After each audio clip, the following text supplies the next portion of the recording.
सियावर रामचंद्र की सियावर रामचंद्र की जय सिया राम। उत्तर प्रदेश की राज्यपाल आनंदीबेन पटेल, राष्ट्रीय स्वयंसेवक संघ के परम पूजनीय सरसंघ चालक डॉक्टर मोहन भागवत जी, उत्तर प्रदेश के मुख्यमंत्री योगी आदित्यनाथ जी, श्री राम जन्मभूमि तीर्थ क्षेत्र ट्रस्ट के अध्यक्ष पूज्य महंत नृत्य गोपाल दास जी, पूज्य संत समाज, यहां पधारे सभी भक्तगण, देश और दुनिया से इस ऐतिहासिक पल के साक्षी बन रहे कोटि कोटि राम भक्त, देवी और सज्जनों, आज अयोध्या नगरी भारत की सांस्कृतिक चेतना के एक और उत्कर्ष बिंदु की साक्षी बन रही है। आज संपूर्ण भारत, संपूर्ण विश्व राममय है।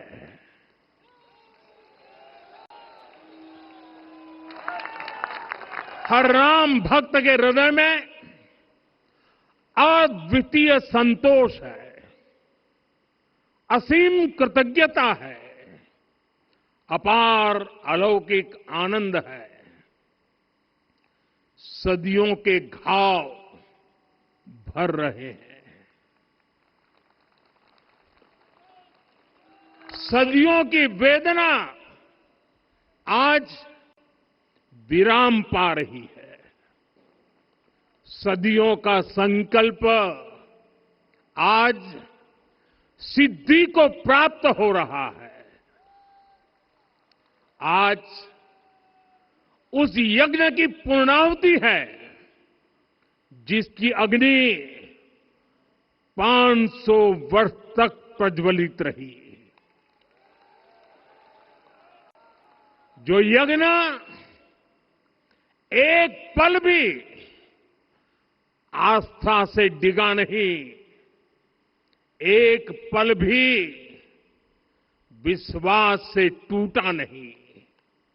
आज भगवान श्री राम के गर्भगृह की अनंत ऊर्जा, श्री राम परिवार का दिव्य प्रताप इस धर्म ध्वजा के रूप में इस दिव्यतम भव्यतम मंदिर में प्रतिष्ठापित हुआ है।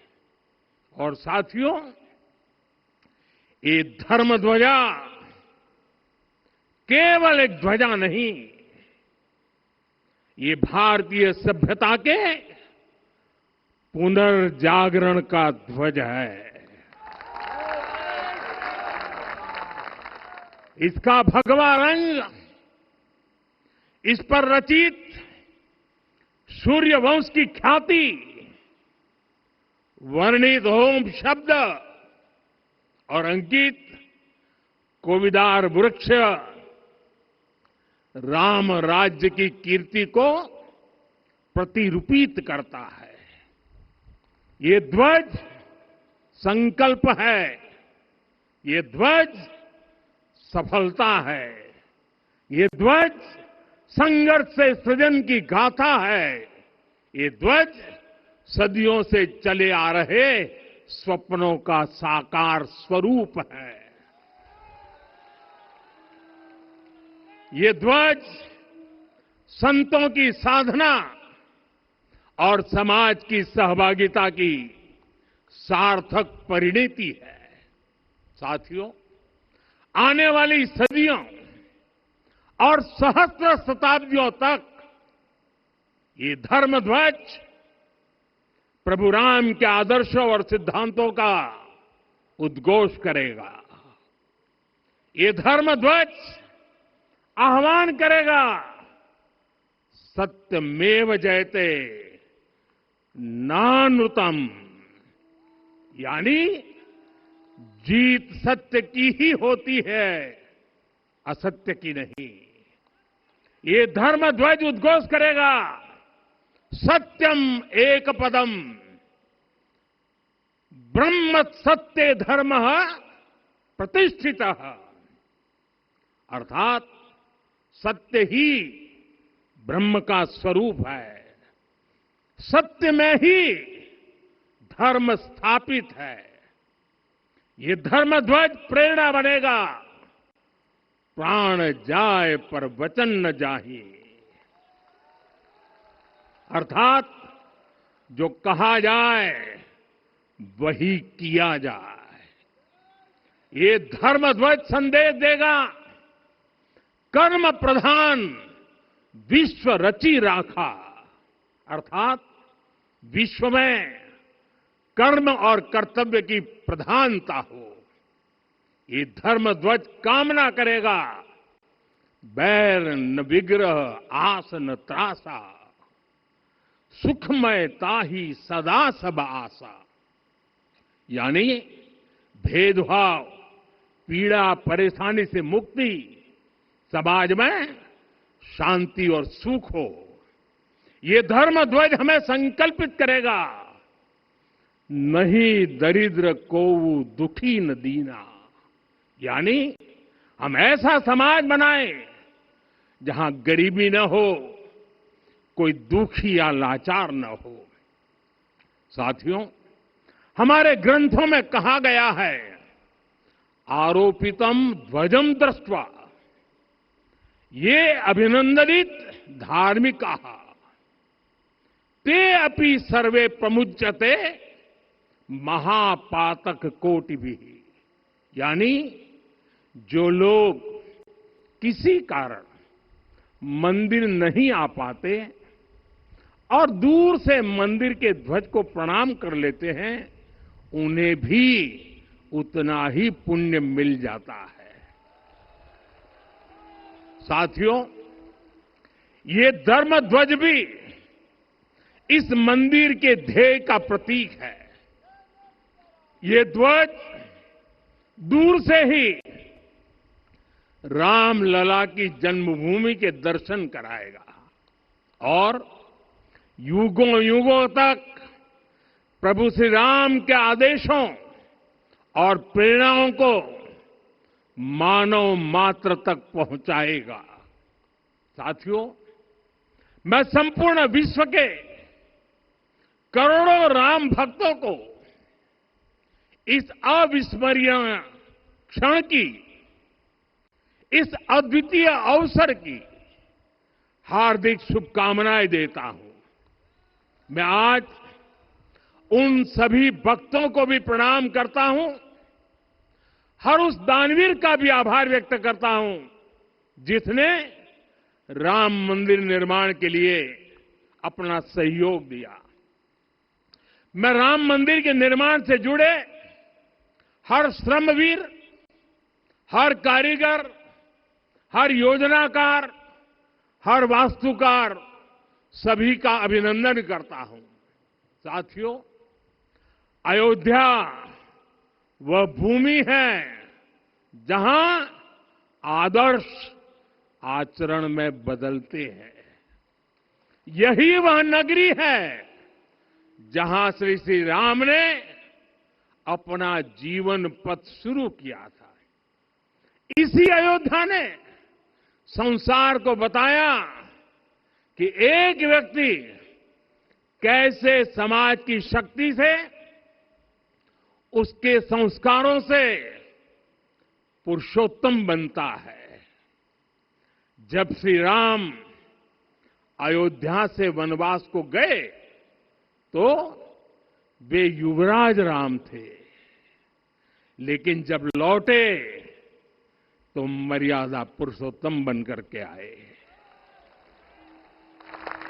और उनके मर्यादा पुरुषोत्तम बनने में महर्षि वशिष्ठ का ज्ञान, महर्षि विश्वामित्र की दीक्षा, महर्षि अगस्त्य का मार्गदर्शन, निषाद राज की मित्रता,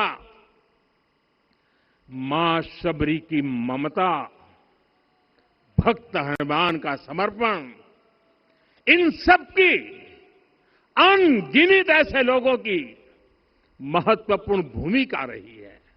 साथियों, विकसित भारत बनाने के लिए भी समाज की इसी सामूहिक शक्ति की आवश्यकता है। मुझे बहुत खुशी है कि राम मंदिर का दिव्य प्रांगण भारत के सामूहिक सामर्थ्य की भी चेतना स्थली बन रहा है।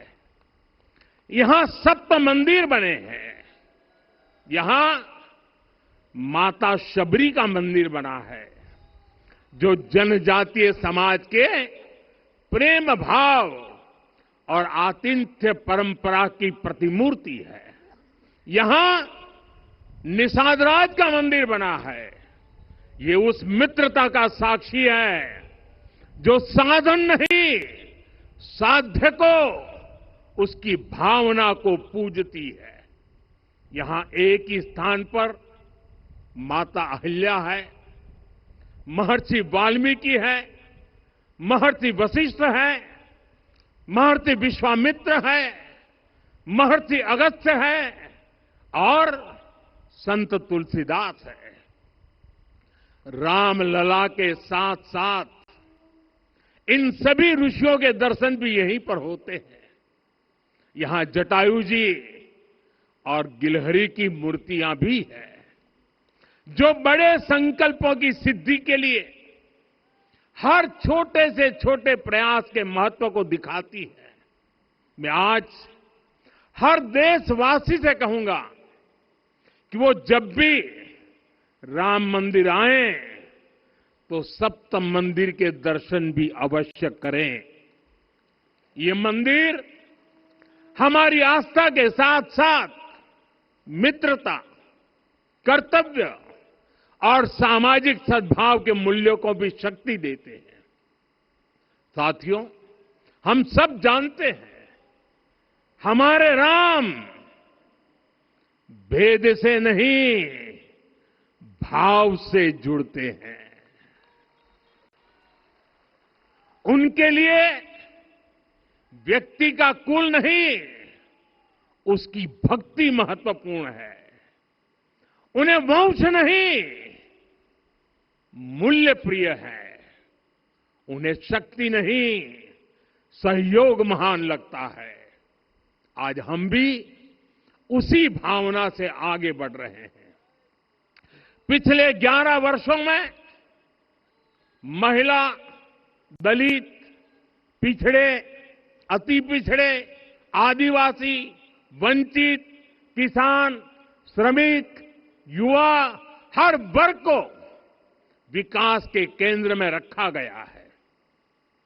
जब देश का हर व्यक्ति, हर वर्ग, हर क्षेत्र सशक्त होगा, तब संकल्प की सिद्धि में सबका प्रयास लगेगा और सबके प्रयास से ही 2047 जब देश आजादी के 100 साल मनाएगा, हमें 2047 तक विकसित भारत का निर्माण करना ही होगा। साथियों, रामलला की प्राण प्रतिष्ठा के ऐतिहासिक अवसर पर मैंने राम से राष्ट्र के संकल्प की चर्चा की थी। मैंने कहा था कि हमें आने वाले 1000 वर्षों के लिए भारत की नींव मजबूत करनी है। हमें याद रखना है, जो सिर्फ वर्तमान का सोचते हैं वो आने वाली पीढ़ियों के साथ अन्याय करते हैं। हमें वर्तमान के साथ साथ भावी पीढ़ियों के बारे में भी सोचना है, क्योंकि हम जब नहीं थे ये देश तब भी था, जब हम नहीं रहेंगे ये देश तब भी रहेगा। हम एक जीवंत समाज है, हमें दूरदृष्टि के साथ ही काम करना होगा। हमें आने वाले दशकों, आने वाली सदियों को ध्यान में रखना ही होगा। और साथियों, इसके लिए भी हमें प्रभु राम से सीखना होगा। हमें उनके व्यक्तित्व को समझना होगा। हमें उनके व्यवहार को आत्मसात करना होगा। हमें याद रखना होगा, राम यानी आदर्श, राम यानी मर्यादा, राम यानी जीवन का सर्वोच्च चरित्र, राम यानी सत्य और पराक्रम का संगम। दिव्य गुणे शक्र समो रामः सत्य पराक्रमः। राम यानी धर्म पथ पर चलने वाला व्यक्तित्व। रामः सत्पुरुषो लोके सत्यः सत्यपरायणः। राम यानी जनता के सुख को सर्वोपरि रखना। प्रजा सुखत्वे चंद्रस्य। राम यानी धर्म और क्षमा का दरिया। वसुधाया क्षमा गुणे है। राम यानी ज्ञान और विवेक की पराकाष्ठा। बुद्ध या बृहस्पति तुल्य। राम यानी कोमलता में दृढ़ता। मृदु पूर्वज भाषते। राम यानी कृतज्ञता का सर्वोच्च उदाहरण। कदाचन नोपकारेण कृति नैकेन तुष्यति। राम यानी श्रेष्ठ संगति का चयन। शीला वृद्धे ज्ञान वृद्धे वयोवृद्धे च सज्जनै। राम यानी विनम्रता में महाबल। वीर्यवान च वीर्येण महता स्वेन विस्मितः। राम यानी सत्य का अडिग संकल्प। न च अनुत्र कथो विद्वान। राम यानी जागरूक, अनुशासित और निष्कपट मन। निस्तिंद्र अपम्रत च स्वदोष परदोषवित। साथियों, राम सिर्फ एक व्यक्ति नहीं, राम एक मूल्य है, एक मर्यादा है, एक दिशा है।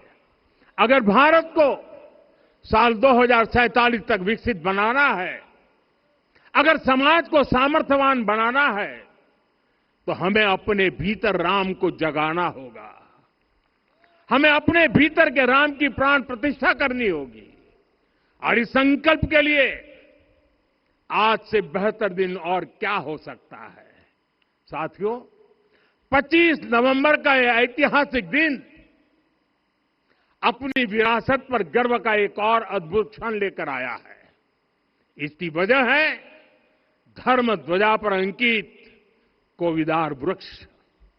ये कोविदार वृक्ष इस बात का उदाहरण है कि जब हम अपनी जड़ों से कट जाते हैं तो हमारा वैभव इतिहास के पन्नों में दब जाता है। साथियों, जब भारत अपनी सेना के साथ चित्रकूट पहुंचे तो लक्ष्मण ने दूर से ही अयोध्या की सेना को पहचान लिया। ये कैसे हुआ, इसका वर्णन वाल्मीकि जी ने किया है। और वाल्मीकि जी ने क्या वर्णन किया है? उन्होंने कहा है, विराजित उद्गत स्कंधम कोविदार ध्वज रथे। लक्ष्मण कहते हैं, राम, सामने जो तेजस्वी प्रकाश में विशाल वृक्ष जैसा ध्वज दिखाई दे रहा है, वही अयोध्या की सेना का ध्वज है। उस पर कोविदार का शुभ चिन्ह अंकित है। साथियों, आज जब राम मंदिर के प्रांगण में कोविदार फिर से प्रतिष्ठित हो रहा है, यह केवल एक वृक्ष की वापसी नहीं है, यह हमारी स्मृति की वापसी है, हमारी अस्मिता का पुनर्जागरण है, हमारी स्वाभिमानी सभ्यता का पुनः उद्घोष है। कोविदार वृक्ष हमें याद दिलाता है कि जब हम अपनी पहचान भूलते हैं तो हम स्वयं को खो देते हैं, और जब पहचान लौटती है तो राष्ट्र का आत्मविश्वास भी लौट आता है। और इसलिए मैं कहता हूं, देश को आगे बढ़ना है तो अपनी विरासत पर गर्व करना होगा। साथियों, अपनी विरासत पर गर्व के साथ साथ एक और बात भी महत्वपूर्ण है, और वो है गुलामी की मानसिकता से पूरी तरह मुक्ति। आज से 190 साल पहले 190 साल पहले साल 1835 में 1835 में मैकाले नाम के एक अंग्रेज ने भारत को अपनी जड़ों से उखाड़ने के बीज बोए थे। मैकाले ने भारत में मानसिक गुलामी की नींव रखी थी। 10 साल बाद यानी 2035 में उस अपवित्र घटना को 200 वर्ष पूरे हो रहे हैं। कुछ दिन पहले ही मैंने एक कार्यक्रम में आग्रह किया था कि हमें आने वाले 10 वर्षों तक उस 10 वर्षों का लक्ष्य लेकर चलना है कि भारत को गुलामी की मानसिकता से मुक्त करके रहेंगे। साथियों, सबसे बड़ा दुर्भाग्य यह है कि मैकाले ने जो कुछ सोचा था उसका प्रभाव कहीं व्यापक हुआ। हमें आजादी मिली, लेकिन हीन भावना से मुक्ति नहीं मिली। हमारे यहां एक विकार आ गया कि विदेश की हर चीज, हर व्यवस्था अच्छी है और जो हमारी अपनी चीजें हैं उनमें खोट ही खोट है। साथियों, गुलामी की यही मानसिकता है जिसने लगातार यह स्थापित किया। हमने विदेशों से लोकतंत्र लिया। कहा गया कि हमारा संविधान भी विदेश से प्रेरित है, जबकि सच ये है कि भारत लोकतंत्र की जननी है, मदर ऑफ डेमोक्रेसी है। लोकतंत्र हमारे डीएनए में है। साथियों, अगर आप तमिलनाडु जाएंगे तो तमिलनाडु के उत्तरी हिस्से में उत्तिरमेरूर गांव है। वहां हजारों वर्ष पहले का एक शिलालेख है। उसमें बताया गया है कि उस कालखंड में भी कैसे लोकतांत्रिक तरीके से शासन व्यवस्था चलती थी, लोग कैसे सरकार चुनते थे। लेकिन हमारे यहां तो मैग्ना कार्टा की प्रशंसा का ही चलन रहा। हमारे यहां भगवान बसवन्ना, उनके अनुभव मंटपा की जानकारी भी सीमित रखी गई। अनुभव मंटपा यानी जहां सामाजिक, धार्मिक और आर्थिक विषयों पर सार्वजनिक बहस होती थी, जहां सामूहिक सहमति से निर्णय लिए जाते थे। लेकिन गुलामी की मानसिकता के कारण इस भारत की कितनी ही पीढ़ियों को इस जानकारी से भी वंचित रखा गया। साथियों, हमारी व्यवस्था के हर कोने में गुलामी की इस मानसिकता ने डेरा डाला हुआ था। अब याद करिए, भारतीय नौसेना का ध्वज सदियों तक उस ध्वज पर ऐसे प्रतीक बने रहे जिनका हमारी सभ्यता, हमारी शक्ति, हमारी विरासत से कोई संबंध नहीं था। अब हमने नौसेना के ध्वज से गुलामी के हर प्रतीक को हटाया है। हमने छत्रपति शिवाजी महाराज की विरासत को स्थापित किया है। और ये सिर्फ एक डिजाइन में बदलाव नहीं हुआ, ये मानसिकता बदलने का क्षण था।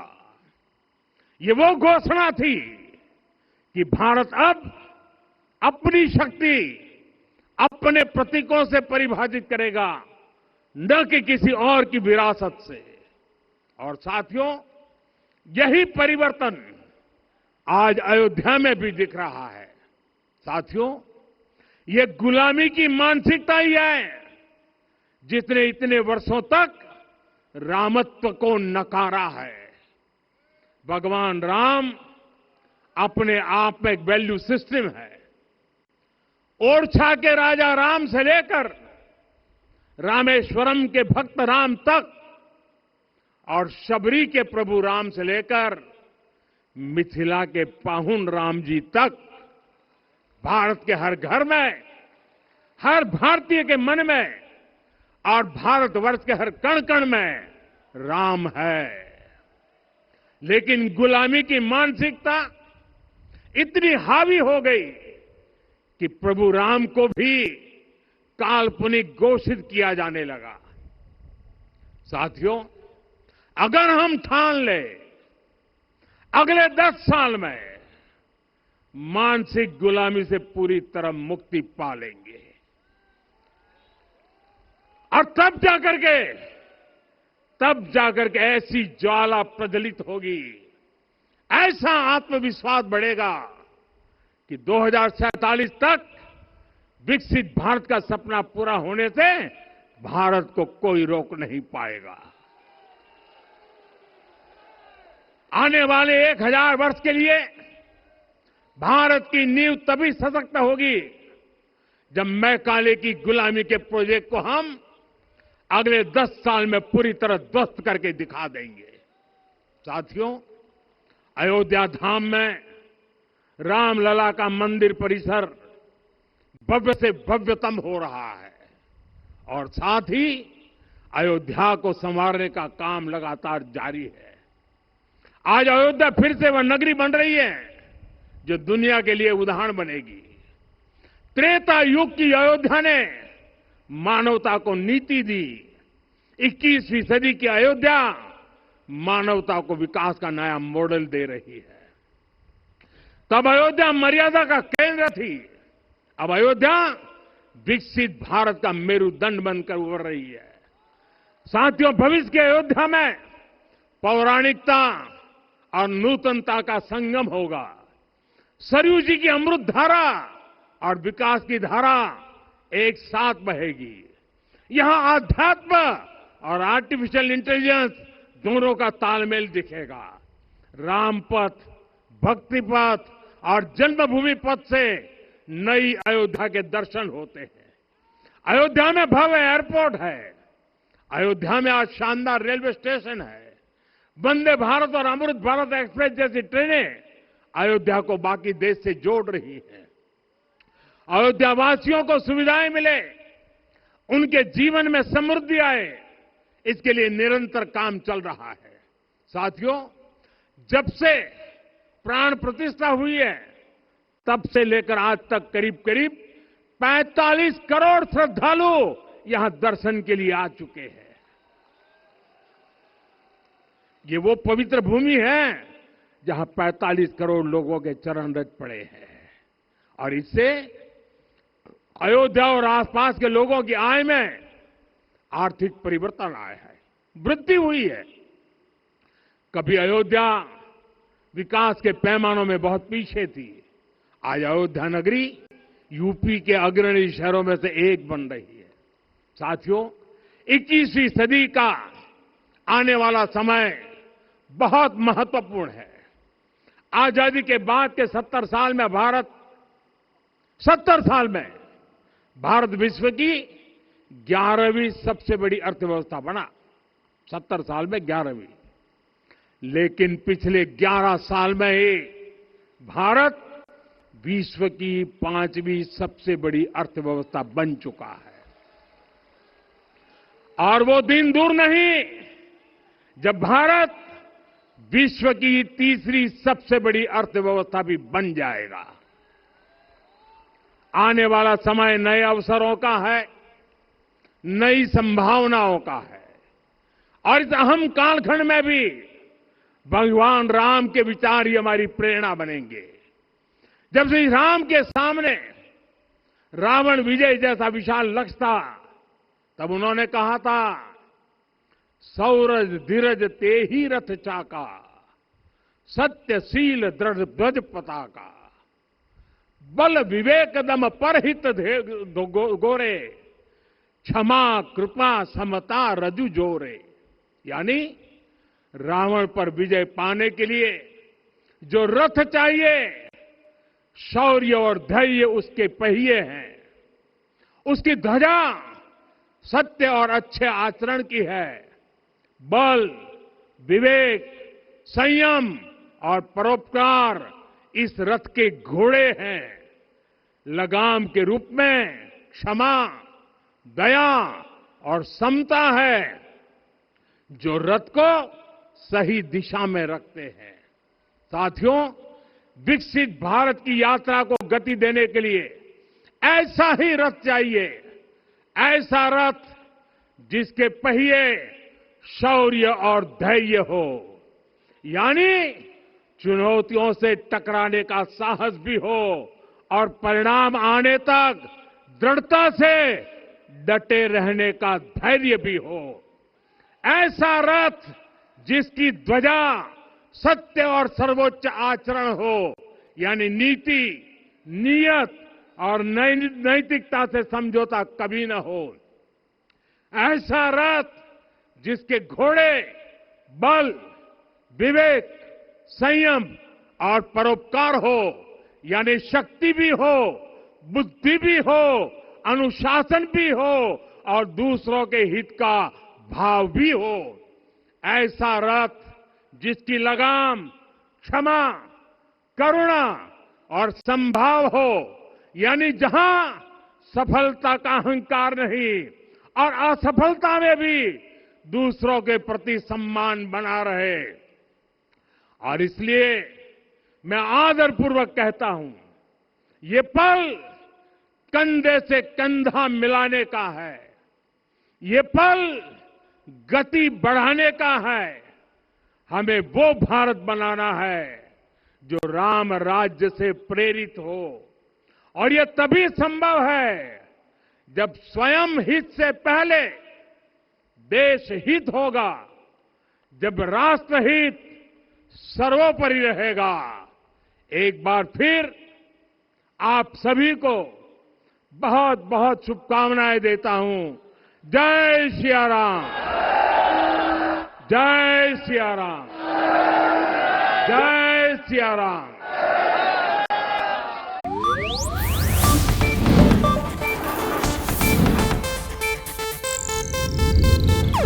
ಇದು ಏಷ್ಯಾನೆಟ್ ನ್ಯೂಸ್ ನೆಟ್ವರ್ಕ್ ಪ್ರಸ್ತುತಿ.